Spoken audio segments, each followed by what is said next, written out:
All right, and welcome, Hoosier fans, to the second installment of the Inside Scoop with Tamar Bates, presented by our friends at Speakeasy Sales Copy, who help you drive more leads, sales, and loyalty to your business through the written word. I'm your host, Jared Morris, and today we have a special treat. I'm joined by not one college basketball player with the initials T. Bates, but two, Tamar and his brother Trey, the duo that teamed up to deliver the first and only state title for Piper High School back in 2019, are here for this one. It is good to see you both here. Thanks for making the time. Yes, sir. Always a pleasure. So, okay, let's get the family breakdown just to start so everybody knows. So, Trey, you're the oldest, right? Correct. Okay, are you the oldest of all the siblings? I am oldest of all the siblings. Okay, so give me the whole breakdown for how it goes with the brothers and sisters. You got Lash and A too, so you really, well, second oldest, but yeah. So the oldest of our parents. That's okay. what I'm doing. Okay. Yeah, he the oldest of the family, and then you got me, so I'm kind of like the middle, and then our two younger sisters, Trinity and Tamia. Gotcha. Okay. All right. And Trey, give us a quick update on your basketball career, because you're entering your junior year of college now. Yeah, well, due to COVID and everything, this is my sophomore year, so I got my year back. Okay, so you're third year, but your sophomore year of eligibility. Okay. Right. Nice. So yeah, this is my second year. This is JUCO ball, JUCO basketball. Still looking to get that Division I scholarship out of JUCO. Had some setbacks my freshman year. Went through a couple ups and downs last year as well with COVID, and still trying to get back into the groove of things. So now I'm just out here, really locked in and trying to get to that next level to where I should be. Okay. And how did your season go last year? I was looking at some of your stats. It looked like about 8 points, 4 assists, shot pretty well from outside. Yeah, it was, like I said, it was me trying to really get back into the groove of things, because after my freshman year, we came back home, not due to COVID, but due to some other decisions that I made. I had came back home a little early, so I had took my semester. My second semester was completely out of basketball and game, just being game ready, and being able to play full games. It was pretty new to me. So last year, getting back into the groove of things, it was just a new atmosphere. As well as the stuff with COVID and everything, everything was pretty new. So it wasn't too bad as far as a team standpoint, but for me, it was kind of shaky. That's why I kind of said it was like ups and downs, last year, because it wasn't me. It wasn't, I wasn't back to myself yet and back into the groove of things. So it was just really up and down and really like nonchalant kind of basketball for me. I wasn't really into it as much as I should have been. Yeah. So everything as far as the team and the coaches was great. Nothing there. It was just really personal issues with myself that I really had to get over. Gotcha. But fresh start, ready to hit the ground running with the new season? Most definitely. Yeah. Very nice. Good now. All right, very good. Okay, so let's go back a little bit. I want to talk about your guys' experience playing together in high school. And let's start with a trivia question. Tamar, who scored more points in the state championship game, you or Trey? Trey did. Trey did. Do you remember how many points? We got it. How many points did Trey score? He had 21. 21. And how many did you have? And look, I had 20, but here's the thing. I had more than 21. You said what? I had more than 21. 22? Oh. How many you have? I had 23, dude. 23. Did My you? bad. Yeah, 23. Okay. So look. See, there was a news article I was reading. It said 21, but news articles can be wrong. I trust you, Trey. I would remember how many points I had in the championship game, so I trust Trey's memory. I didn't play the first half. I had 3 fouls. I got 3 fouls real early, so I came out like 4. No, not in the first half. In the first half? Not in the first half. You got your last 2 in the second half? I swear you had 4. No. No, I was sitting because I had three.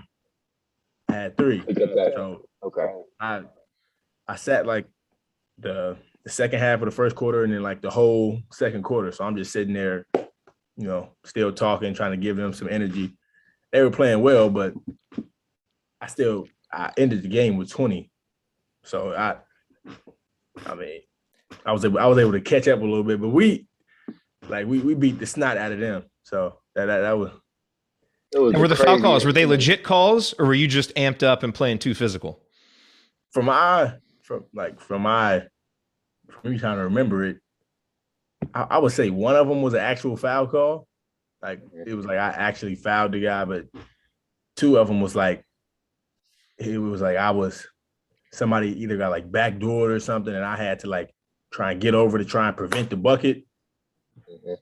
And then like it was like, so that was one of the ones that I know was a foul, but like the other two, I don't know. They're pretty questionable. But you're able to come back, get back in the groove, and score some points and help your team. We got right back to it at the beginning of the second half. Now, were you guys supposed to beat them as bad as you did? I mean, were you just clearly just by far the best team in the state, or was it just a particularly good night for you guys and a bad night for them? I mean, in our head, we were supposed to do that to them. Like, and it was all just set up the right way. Like it was like, it was like like he just said, like we just clicked at the right time. Like that was our best game that whole year. Best game. That was our best game the whole year. Like as a team, like everybody was just they had laser sharp focus on both sides of the floor. Like everybody was just locked in, like ready to get the job done. And then I can't remember, Trey, you remember when they was they played some song before the game because they locker room we can kind of hear it. I think it was Roddy. Yeah, it was some song, but it was like it kind of like rubbed us the wrong way. Like before we even came out of the locker room, so we was like, hold on, they gonna play that? Like they really so. Oh no, it was a lot of things leading up to it, but we had a good game as a team. But, do you remember what the song was that they played?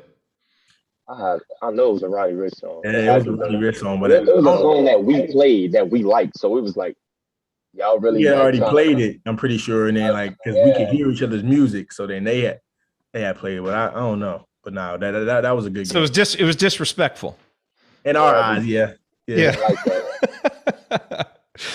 So okay, so Trey, so talk to me about that season because you were a senior on that team, right? So you're one of the senior leaders. So when you think back about that season and getting the chance to play with Tamar, did you play varsity your freshman year too? Did you guys have 2 years playing together? Yeah, I played like the second half of the season because I had a little knee injury. So I was out until like January, but then when I came back, I played varsity. Came off the bench with 6-man action. 6-man action. All right. So Trey, what was that like for you, as a senior leader, and now, your younger brother is obviously coming up and taking on an important role too. What was that like for you? Honestly, it was extremely important that I led our team and our guys the right way, because coming up in that school, we had been to the state tournament multiple years that I've been there. So seeing us not being able to get over that hump in the first round over and over again, and me, I didn't have the luxury of playing varsity my freshman year. We had a lot of guys that were upperclassmen that, our coaches felt those are the guys they wanted to go with. So underclassmen really didn't have a chance to, get on the varsity even bench. Like we couldn't even get on the bench. So seeing that multiple times in a row in a year, and knowing the guys that we had coming in for our senior year, knowing the chemistry that we already had, because the guys that were on my team, the core, we had 3 guys that were seniors, including myself. So just that core, as well as the juniors, as well as Tamar coming in, I knew we had a great group of guys that could, get the job done. So my job coming in as a senior is just looking back and taking, little things that went well, that worked for our team in the past, and things that didn't work. And our leadership role was kind of shaky. I don't know the ins and outs because, like I said, I wasn't really on varsity, but when I was on JV, I could, we practiced against varsity, so I could see, kind of the practices and everything that was going on. So I just took, what I saw, and then from what I knew about leadership, shout out to our dad, just giving us that type of knowledge. It was a no-brainer for me. It was really easy. And knowing I had my right-hand man next to me, I knew we both had the same mindset, came from the same bloodline. So I didn't have to worry about that part and that aspect of it. So it was basically like we had four seniors, because Scoop was another vocal leader as well. So it took a lot of weight off my shoulders at times, because when I would be out of the game or he's in the game, I know that we'd be good because we still got, a piece of, my bloodline on the floor as well. So he's, he got the same fire. We got the same, drive and the same mental aspect when it comes to basketball and when it comes to the leadership role.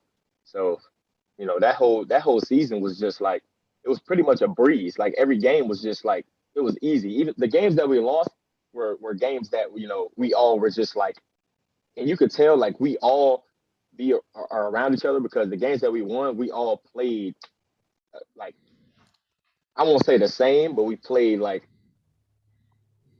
it was I don't know, it was just a certain thing that you've seen that like our chemistry was just like we knew how to play to each other's strengths, basically. Yeah. Like, and you can see it, and we won. Like even the games we lost, we go back and we watch a film. It's like, okay, like it's like we can see why, like we basically beat ourselves most of the time. Like the games we lost, because that year we finished 21-4. Yeah. And I'm thinking, I'm like, who do we even lose to? Right. But we won so much. It was, oh my God. As you may recall, Bob Knight famously said, "All of us learn to write in the second grade. Most of us go on to do greater things." And Coach was right about some types of writing. But today, we're talking about copywriting, the kind of writing that drives sales and builds businesses. And as another famous IU figure, Mark Cuban, likes to point out, there is no sport as competitive as business, which means you need a killer copywriter on your side to find your edge, dominate the competition, and rack up wins. Clay Manley from Speakeasy Sales Copy is that guy. Clay's an IU alum, a diehard basketball fan, and an award-winning copywriter whose words have been trusted by Petco, Marvel, Slim Jim, and beyond. So if your business could benefit from more engagement, leads, and sales, then check out Clay's copywriting and coaching services at SpeakeasySalesCopy.com. And if you want to learn how to whip up your own sales-winning copy without breaking a sweat, Clay has a virtual copy coaching course that is tailor-made for you. As a listener of this show, you can sample Clay's proven playbook for sales-winning strategies for free. Just go to SpeakeasySalesCopy.com/scoop to get your free copy of his Right to Sell Secrets guide. Just how winning cures all in basketball, sales cures all in business. If you want your business to have a banner year, great copy is the X factor. Go to SpeakeasySalesCopy.com today. So, Tamar, tell me what it was like, with you guys growing up. I mean, I imagine you're both basketball players, only a couple of years apart, probably some pretty spirited games in the driveway. Like, was it, and obviously there's a respect there, Trey calls you his right-hand man. You guys succeeded a lot together. But what were those games in the driveway like? Was it intense competition? Was it friendly competition? Were you guys really competitive with each other, or kind of more working together? Describe that for me. It was intense. Every game, I'm trying to kill him. He's trying to kill me. And it was just like those games in the driveway, one-on-one, like playing against your big brother, where it's like, he's 2 years older than me. So it's some things that I can't control. Like in terms from a strength standpoint, it's just like him knowing more than I do about the game at the time. So it was just like we would go at it. And I definitely would credit those times for why I just have like kind of like that dog mentality, or just like why, I just had that will to want to get better and, just to want to dominate. Cause it's like I used to get just brutally beaten. Like I'm going in the house. I'm going to the crib crying. Like he they pops like, no, go back out there and play again. So it's like, and it was an everyday thing. So, just like at some point, man, somebody just called me. My phone will do not disturb, but now look. Boom.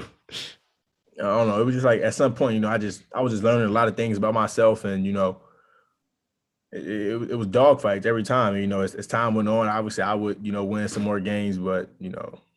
How old were you the first time you won? Do you remember? I remember. I was gonna say, I bet Trey does. Yeah, the first time he actually beat me, and was like, it would be like kind of 50-50, like it's a 50-50 chance either one of us can win, with high school. It was I would say your freshman or sophomore year, it was the time you started really consistently beating me, or we started consistently having battles to where either one of us could win. It wouldn't be a blowout. It would always be a close game, be a one bucket, you know, something like that. But always a dogfight every time. Throughout elementary, middle school, had no chance. Yeah, it was over with. He couldn't. It was not a chance at all. It was just straight obliteration. It was bad. It was bad. Yeah. You know. So, okay. So, you know, Tamar, you kind of talked about how your mentality helped develop during those games and just going through these dogfights and wanting to win. What are like one or two things that you picked up from Trey? You know, like moves that he would do that you couldn't stop that you added to your game. Is there anything particular that like when you do it, you're like, that's a Trey move? Yeah. So I'll say the first thing like that I learned, it was just like after a certain amount of time went on, obviously I would think I know his moves. But as soon as I would think I slide to the right spot to cut him off, he got a counter. Like it's just like he always had a counter for his counter. So it's like it was pretty hard to figure him out from a defensive standpoint, just because like when you stop one move, he got another one, then he got one more. So it's like that was one thing I learned. I mean, and I just say the other thing is just to fight to the end. You know, like don't give up. Like it ain't over till it's over. You know, because there would be times where I would be up, like we going to 12. I'm up 6-1. I'm like, oh, I got it. He scored 11 points straight, win the game. So it's like, you know, just keep fighting. You know, always, you know, stay locked in, and you know, I would say those two things are what I learned, like, and take with me to this day, carry with me to this day. Yeah. So Trey, I want to read a line from an article that I was reading about the state title game. So the author says, Piper senior Trey Bates controlled the offense, and his quick first step caused problems on the perimeter. He was repeatedly able to get space from his defender with a decoy move, then use the space for a step back jumper or to find a teammate streaking to the basket. So where did you learn that? Is that just something you developed in the driveway? Did you learn some of that stuff from your dad? And did you teach Tamar those moves, the step back in particular? I'm not sure where it actually came from. I would probably have to say my dad.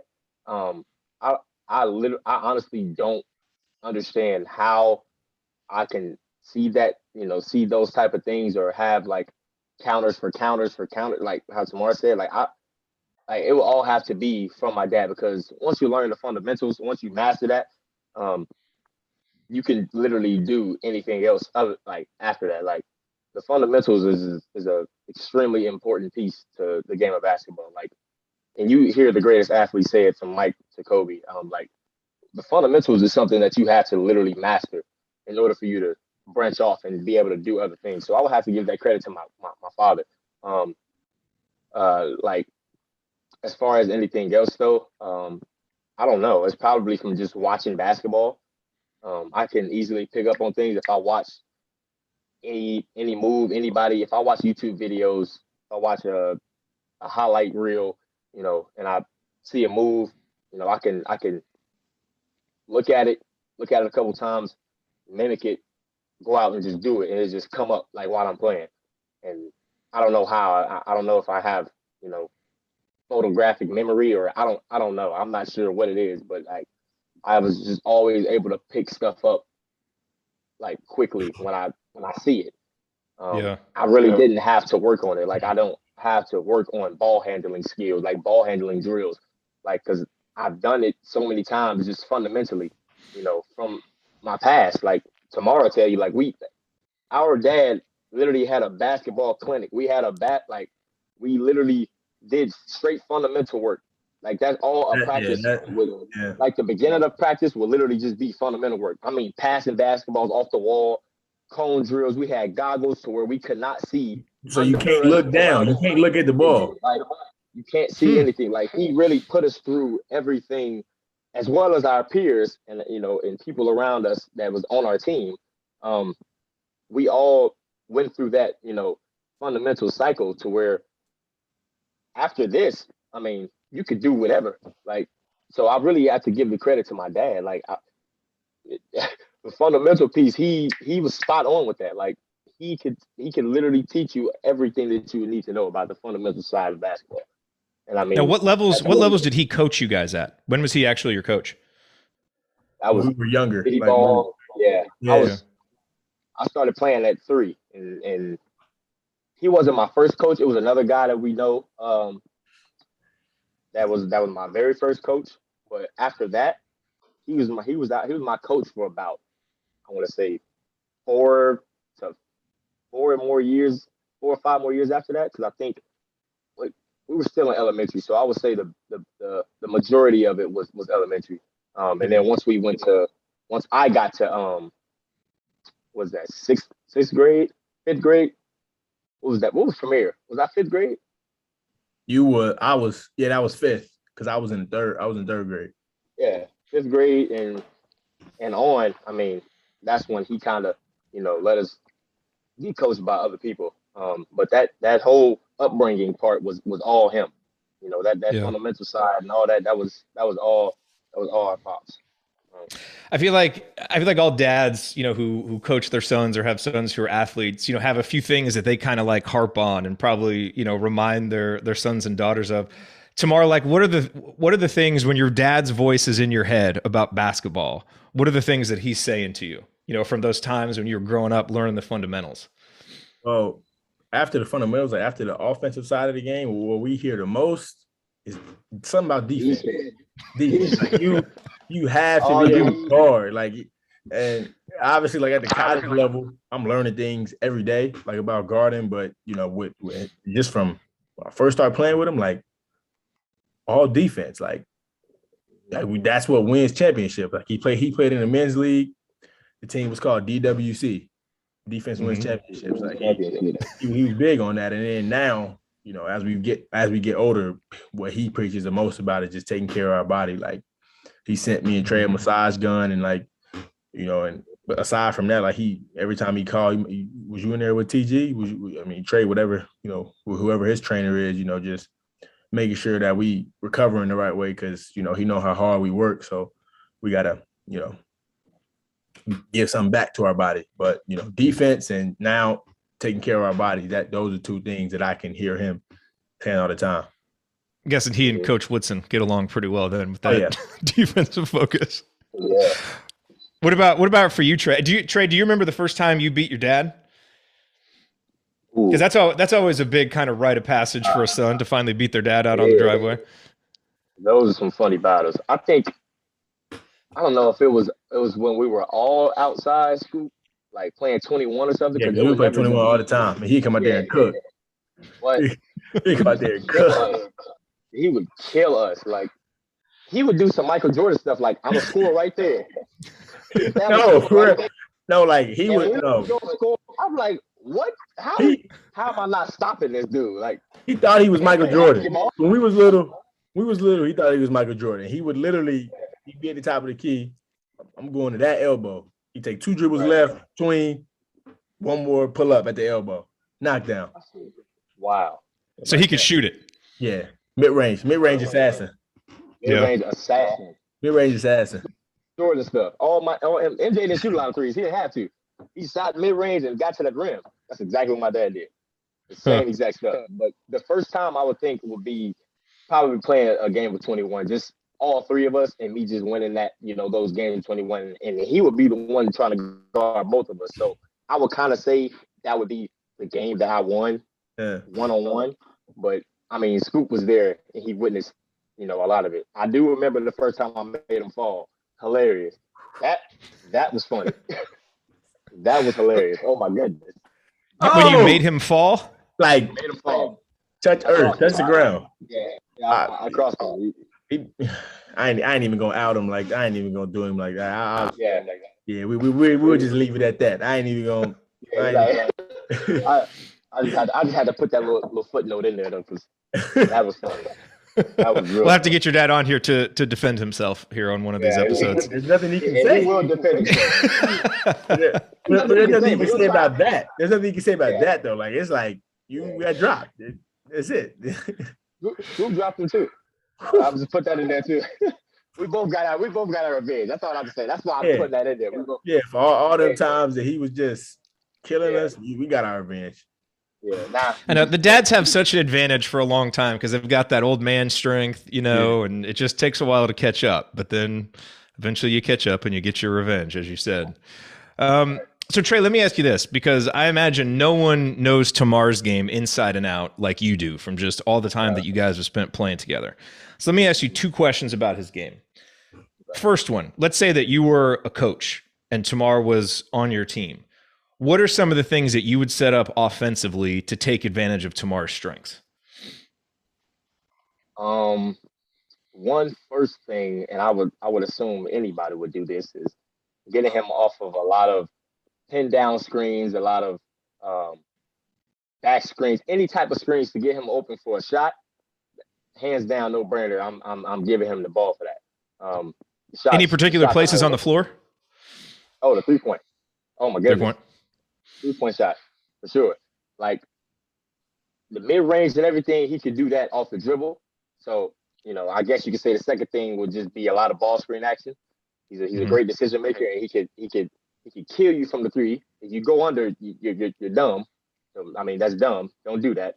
But if you go over it, I mean, he's a bigger guard, so he can he can get into you, get downhill, he can pull up, or he could dish it off to a big, throw a lob, anything like that. So it will have to be just like the pin downs and the ball screens, kind of a little like Curry setup. Just getting him running off a lot of screens, honestly, because guys won't be able to keep up with him as much either. Because I mean, he's a bigger guard, so like even if they are behind him or whatever or whatnot, if he stops and goes, I mean, you're toast, and the screen is set right. You can't do anything about it. So that would be the 2 things I think, honestly, would just be a lot of pin downs, a lot of back screens, and just ball screen action. Okay. Now the flip side. Say you were coaching against Tamar's team. What would you do to frustrate him and stop him? Honestly, I would have a double on the double teaming. You gotta get doubled. You gotta go triangle or 2. Or, I wouldn't say all that. Probably. What? I wouldn't say all that. That's me. That's not you. That's not you trying to frustrate you. That's me as a coach. And that's what I would do, not you. Me?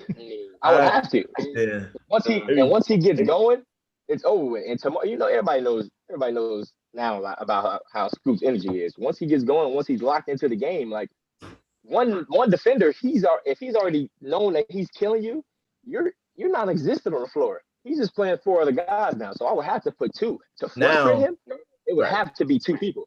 I can't. One guy can't. At that point, I'm playing against the help side. Yeah, it's right. not. I'm playing against it because I'm by you classic.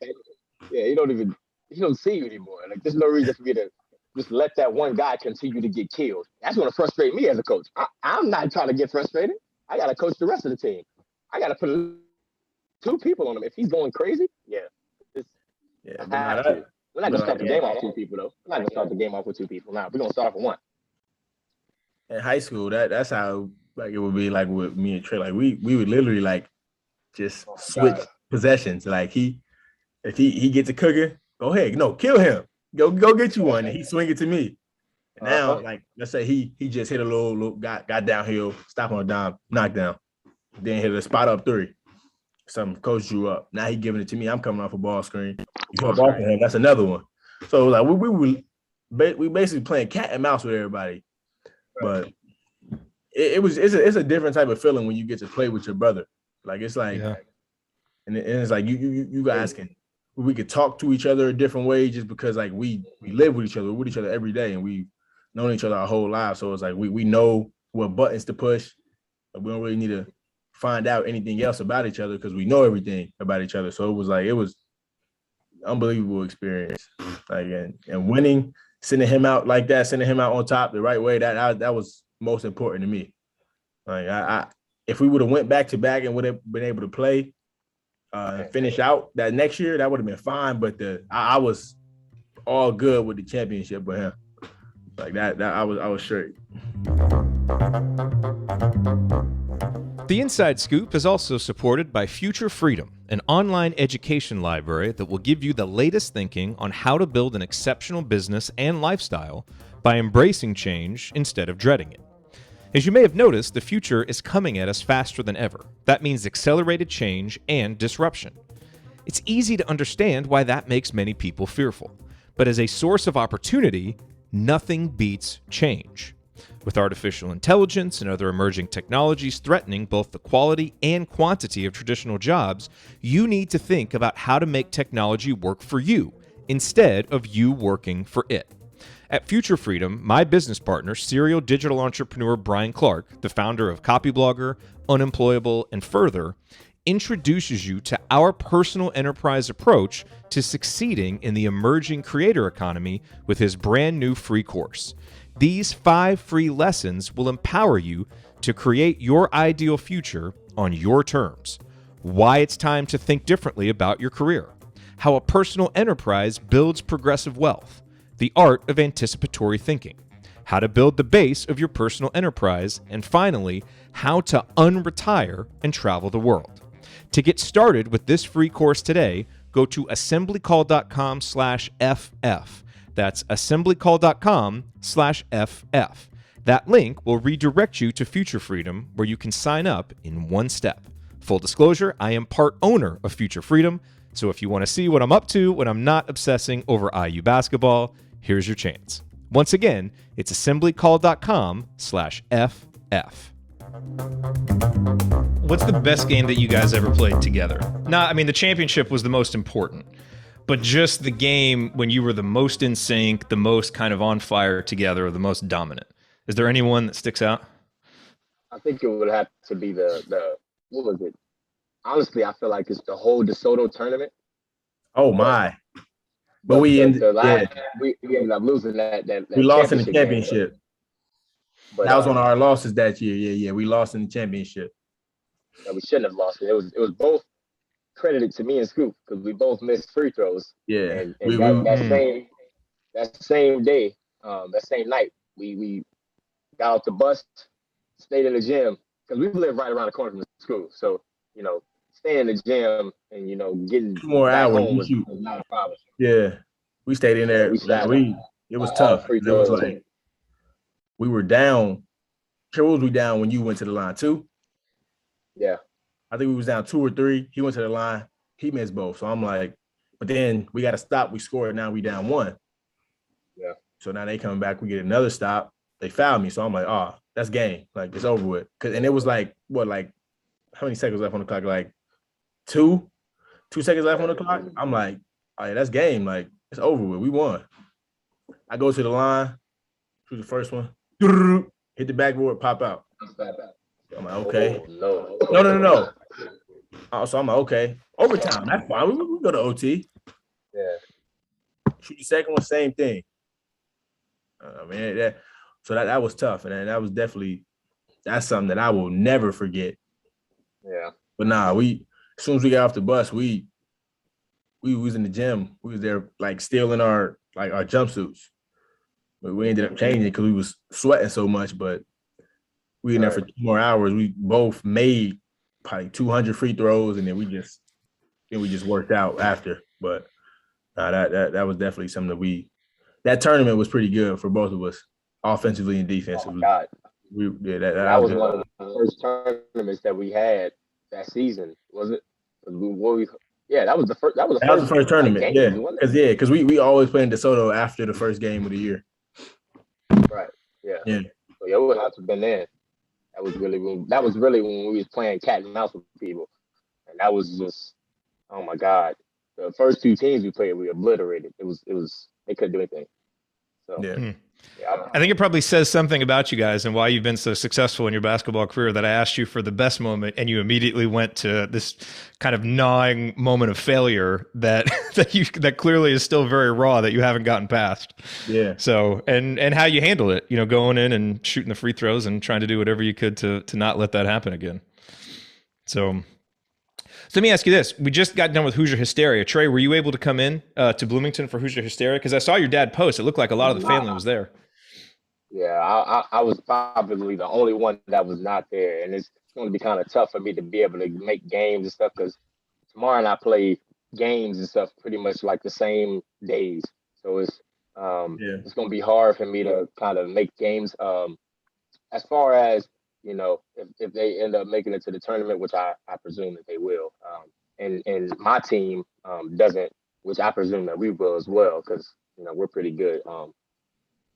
If we don't, then I'll be able to make some March Madness games and some tournament games, which would be the game that I would like to see the most. Honestly, I'll be able to catch all of his games as far as the TV broadcast and everything. I'll be able to see those games, but actually being there, I won't be able to make as many season games.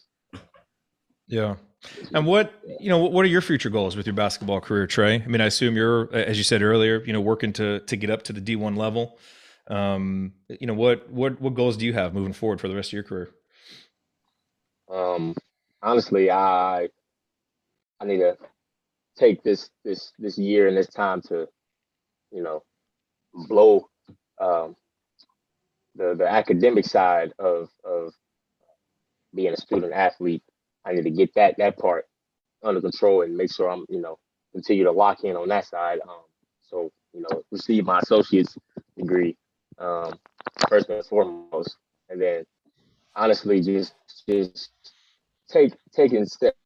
I'm taking it, baby steps, one step at a time, and tackling everything one step at a time. So after I, get this whole academic piece handled, I plan to win a national championship here, JUCO national championship here, and after that, all the accolades that I want personally will come after the team accolades. Because once if you win, everybody wins. So there's no reason for me to. I don't have any I have personal goals, but that's not what's on my mind. So especially with me being a point guard, I have to look at my team first. So it's not even about me. And I feel like me, helping lead our guys to winning as much as we can and getting as far in the tournament as we can to potentially win that championship. All my personal goals will be fine. As well as getting recruited, to get into another school. All that stuff will take care of it itself. We just came from a Dallas Jamboree where there was a ton of coaches in the building. So my head coach's phone has been ringing nonstop. So about guys, and so I'm not really worried about personal goals and accolades. I mean, as long as we win, I know I'll be fine, and as long as I do my part in the classroom, I'll be fine. So those are the two things: is just winning as a team, and then winning for me on the academic side. I'm not really worried about everything else as far as personal accolades. Like I said, for the basketball side, because that'll take care of itself. Yeah. I know we're coming up on time, but tomorrow I want to ask you one more question. My wife and I just had our second child, and he's like 8 months. So, I mean, he's really young, but I can just see already, having an older sibling to look up to, how much quicker he's able to do stuff and just be exposed to stuff. Yeah. What's it been like for you having an older brother, and especially an older brother who's walking a similar path to you, playing college basketball? What's that been like, and what are some of the most important lessons that you've learned? Well, growing up, it was really just I was able to experience more things because they were everything that I was experiencing with Trey was 2 years ahead of where I was supposed to be developmentally. So I would just say I grew up a little faster than I probably needed to, just because I was always around older guys. Up until 5th grade, I was playing up with Trey's team, whatever team he was on. I was a young guy, didn't really get in, but just being around older guys, I definitely grew up a little faster than I needed to. But I mean, I really just say some of the stuff that I learned. I mean, just to the people, or the biggest thing was just like the mistakes that, you know, those before you make, don't make that same mistake. Don't do that. Like if you see that, you know, somebody did something that had them end up in the place they didn't want to be, just do the opposite of that. And, you know, obviously, you know, just carrying that every day has, you know, helped me get to where I am now. So that's definitely the biggest lesson, just like learning from others' mistakes, you know, before I even had a chance to make it. Yeah. You know, obviously, you know, stuff gets more complicated once you get outside of high school and that kind of thing. But do you guys ever talk about teaming up again? Every day. It back? Yeah. All the time. Like we talk about it like before I even committed to a college. We like, yeah, like if school can, you know, get Trey, like offer him a scholarship, then I'm all for it. Cause like we know, you know, we bring the best out of each other on and off the court. So, you know, that's definitely something that I would love to do again. Most definitely. Yeah. That's what I'm looking forward to, honestly. I mean, if the opportunity presents itself, you might see me in Bloomington. That's all I'm saying. Yeah. If it presumes itself, and that's 100. That's 100. Not even gonna sugarcoat it. Not at all. Heard it here first. That would be pretty cool to see. I have to say, especially hearing you guys talk about what it was like playing together, you know, and there's something to be said for having that kind of chemistry, you know, especially in a backcourt. So that's great. Well, Trey, you know, I hope you get a chance to get to Bloomington and take in a game there. Obviously, Tamar, you had your first experience, you know, somewhat with what Hoosier Hysteria can be like, you know, at the event coming up, but that's nothing quite like a game. But, you know, looking forward to following your season this year, Trey. And where can people keep up with you? Are you active on social media? Oh yeah, Instagram, Twitter. So I'm not as active on Twitter, but I do have one. And then those are pretty much the but on IG, make sure I go give him a follow. Yeah, what's your Instagram handle? It's Trey X Bates. Trey X Bates. Okay. We'll put that in the show notes. Make sure people go there. All right. Very cool. Very cool. Well, guys, I appreciate your time. Trey, good luck this upcoming season. Tomorrow, obviously, good luck to you, and we'll be talking to you again soon. Are there any stories or anything that we didn't get to yet that folks just need to know about what it was like for you two guys growing up? But one on my mind, just because I keep thinking about the state championship run, like that whole, because like even like after the game, they were interviewing us and they told us a stat. They was like, Piper hasn't won a first round game since 2006, and this was in 2019. This was in 2019. Yeah, but just like that whole run was magical for real. Because like the first game we played kind of like what you could call a rival school called Parsons, and with like a minute and a half to go, we were losing. Like we was like, well, I think it's about to, yeah, this is it. We was trying to stay away from that mentally. Like I think it's about to happen again. But one of our bigs, like we got to give him credit. Like he brought everybody in. He was like, I like we are not losing this game. Like he looked everybody in their face and was like, and I don't know, like they happened to miss a few free throws. And we converted on the other end, and then like they just tried to play the foul game to the end, and then we won that. And then the second game, best game of the year. We were the 4 seed that year. We were playing the 1 seed, so obviously people think we had no chance. Like they think, you know, the Wichita Trinity is going to go to the championship, but you know they came out first quarter. The guy that on our scouting report was a shooter. He hit like 4 threes in the first quarter, just booming it. So we down like 6 going to the second. And then, you know, obviously back and forth, we ended up taking the lead going into halftime. And then I'll let Trey tell the rest of the story because he had probably one of the bigger plays of our season. You know, second half, we it's pretty much kind of the same thing going back and forth. I don't know what happened in the fourth. I don't know the we pulled away a little bit. Yeah, okay. We did pull away. Then they ended up coming back, and I ended up fouling a guy at the 3-point line. And we were up 3. He was up 3. Yeah, we were up 3. No. We pretty much had the game sealed. Pretty much had it in the bag. It was over with. Tamar, by the way, in Indiana, we call that a Dane Fife. I don't know if Coach Fife has told you about that, but you got to ask him about the 3-point line when ask him. They was up 3. Ask Coach Fife about it. I'm gonna talk to him about it today. Go ask him about that. Sorry, I didn't mean to interrupt, Trey. Sorry. Oh, you're good. So yeah, I ended up fouling the guy. He made a great little pump fake, and he jumped into me. Thankfully, he missed the 3. But they ended up going to the line. He knocked all 3 down, right? Yep, made all 3, tied it up. Knocked all 3 down, tied it up. Timeout, coach calls timeout. Go to the huddle. Our shooter, our wing at the time, looks me in the face and was like, "I'll be ready." Like, pass me the ball, I'll be ready. Like, I'm gonna knock it down. Just telling me that over and over again. Now, me as a senior guard, I'm thinking in my head, like, do I want to trust the junior with our whole, future and everything? Or do I want to take it in my hands and just seal the game for us? Because I could have easily gotten a easy bucket, a quick bucket. We had, maybe 6 seconds. I remember the whole set. It was like 5 seconds. Yeah, because Trey was kind of on the heater that game. So he had our shooter take it out. He gave it to Trey, and he was like, because he knew like that as Trey crossed half court, they would start sending 2 at him. And we had our shooter trailing. So Trey's dribbling up, just, little slight cadence. Shooter, he NBA range. Trey swing it to him. NBA range. Swing it to him. Knockdown for the win. They rushed the court.